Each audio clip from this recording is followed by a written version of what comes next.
அந்த பாருங்க.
சென்று 40 பேர் அசம்பாவிதமாக இறந்து போனார்கள்.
மாலை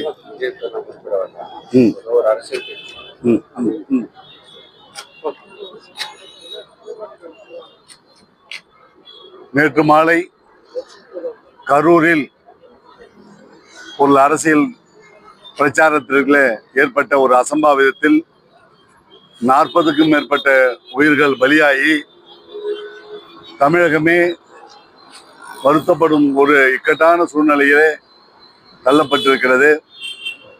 இந்த நாடு முழுவதும் இதனுடைய பாதிப்பு தெரிகிறது. நம்மளுடைய பாரத பிரதமர் நரேந்திர மோடிஜி அவர்களும் உள்துறை அமைச்சரும் மிகவும் தன்னுடைய வேதனையை தெரிவித்திருக்கிறார்கள். இந்த துயர சம்பவம் எப்படி ஏற்பட்டிருக்கிறது என்று தெரியவில்லை.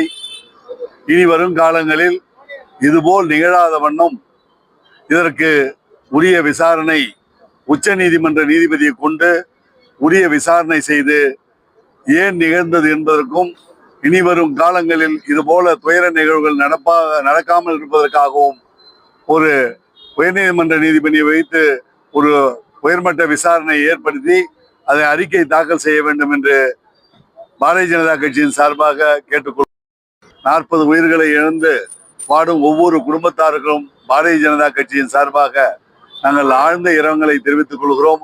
அவர்கள் விரைவில் மனசாந்தி அடைந்து மீண்டும் சராசரி வாழ்க்கையை தொடர ஆண்டவனை வேண்டுகிறோம். தெரியல, தான் விசாரணை தான் உச்ச நீதிமன்ற நீதிபதி வைத்தால்தான் அது சரியான தீர்வாக இருக்கும் என்று உச்ச நீதிமன்ற நீதிபதியை வைத்து விசாரணை கமிஷன் அமைக்க வேண்டும் என்று புதுவை பாரதிய ஜனதா கட்சி கேட்டுக்கொள்கிறது.